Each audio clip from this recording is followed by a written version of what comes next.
Hello everyone, I'm here today with Chris Stanley, aka Cosplay Chris, and with Myles Askwith. Hello gentlemen. Good morning, how are you? Well, thank you. How are you? Good. Alright gentlemen, so tell me, what brings you together? Originally, I was going to have this 3D printed at a company called Shapeways. They were going to charge me $600. Literally the day before I was going to hit buy it now, this lovely gentleman sent me an email, said I watch your channel, I'll do it for free, so rest is history. Okay, and are you collaborating on anything since this? We've collaborated on a few things, but this is our baby. This is probably the biggest build we've ever endeavoured upon so far. Alright gentlemen, tell me, what's going on here? So we're going to be doing the character of Whiplash from Iron Man 2, played by Mickey Rourke. Most of the components have been 3D printed and designed by Myles. Myles, do you want to fill this one with how many hours you put into it? Yeah, so there's about, I'd probably say 150 to 200 hours now in CAD design of the whole system or the whole suit. There's probably another sort of 20 or 30 to go with all the little bits and pieces and knickknacks we need to make. And there's probably about another 150 hours worth of 3D printing on the whole suit. There's some mechanical features and things like that we have to try and get right with 3D printing. But yeah, it's been quite an endeavour so far. Impressive, thank you.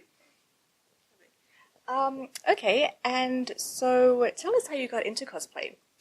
Probably about 4.5 years ago, got into cosplay properly, like actual cosplay. But before then, when you're 10 years old, or even last week, you're tying a towel around your neck, using it as a cape.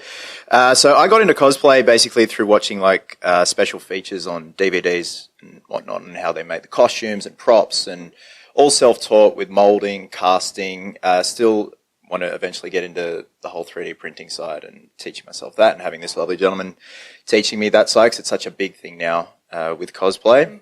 Definitely trying to get Myles into cosplay, because with his talent and his ingenuity, it's endless in terms of costume design. Sure thing. So I think we've touched on this a little bit, but is there any sort of technical aspect or any training that goes into being a proper serious cosplayer?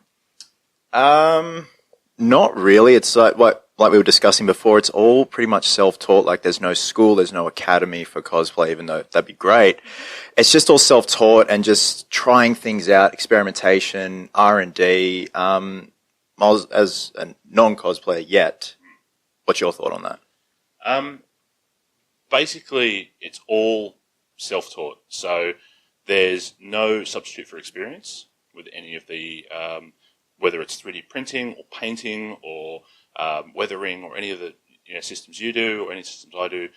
There is obviously schools you can be an industrial designer, but whether you want to put that talent to cosplay, or you can build a house, or you can do whatever you want with that. But really watch a lot of YouTube videos, research a lot of stuff online, and practice. That's all I can say about it. So can you tell us a little bit about the history of the cosplay community in Australia? Again, like anything, it was minute, and now it's just exploded over the last couple of years. And it's one of those things. Your lap, it's just exploded over the last couple of years, and the builds and the costumes in general are just getting ridiculous. And do you want me to shut that, or yeah? The builds are just getting just so elaborate and crazy, like they should be up on screen. And that's the plan. It's something, we want it to look like the screen used exoskeleton that Mickey Rourke wore, and we're also trying to achieve practical effects that were done with CGI in the film. So again, trying to constantly push the envelope, and that's what cosplayers are doing these days. It's just ridiculous. Exactly. It's ambitious, it's inspiring, and that's one of the reasons why I love going to these cons, is you see some of these elaborate costumes and you think, I never would have thought of that, and you walk away inspired. Okay, so are all of your costumes collaborations between the two of you, or is anyone else involved? So the bulk of this is, of course, Myles and myself, but a good friend of ours, Ben Ball, who has Bendable Effects here in Sydney, hand machined these stems here that house the rose joints that keep the arc reactor in place. I also had a mold taken of my upper teeth for the silver grill that Mickey Rourke sports in the film, and that was made by Dave Woodruff, who's a makeup artist based in LA. So it's definitely a collaborative effort. So it's good. Like on film, people say that it takes a village of people to create these costumes, and it's definitely true whether it's on screen or off screen for cosplay for film. For sure. Thank you. And what would you like to see in the future for the cosplay community?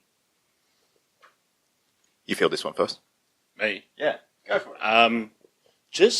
I think people really pushing themselves to design, create, really get into the nitty-gritty of making your own costumes.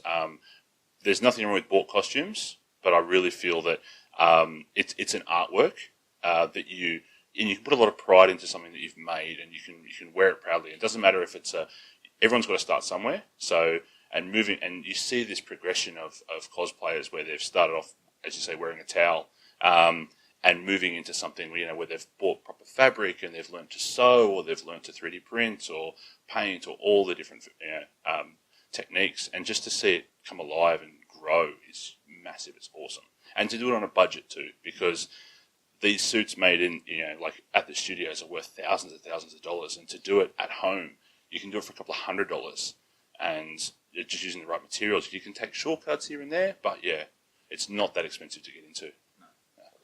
I'd love to see cosplayers go on to, starting their own companies or getting into the film industry, theatre, television, anything. Like that's the be all end all, to see where they've started from and end up with their work on the screen or on stage, something like that, or become a professional seamstress and stuff like that. That's what I'd love to see out of it, because again, the builds are just next level these days, and it's something that needs to be recognised and either put on screen, telly, or stage. For sure, that does sound like the natural progression. So what does being a cosplayer or a costume designer mean for you? It's using your imagination, like, to the full extent, and I'm not an academic person. I'm all about the creativity. My whole family is about creativity, and that's where I get a lot of it from. My family has a history of being artists and everything, and I love to continue that on. So yeah, it's one of those things where to flex those creative muscles is like the best feeling in the world, and you get on a roll, and your mind gets set on something so creative that nothing can stop you. And you have your moments where you kind of burn out a bit creatively. But then when you get charged up again, and it's such an artist thing, we're bloody emotional about all this stuff. So, again, like this has been like a roller coaster of emotions. And I was in the States for 5 weeks, came back the other week, and I got reunited with this lovely fellow and this lovely fellow, and it got a bit daunting. I'm like, oh my God, all this work. But we're going to get there. So what about you, man?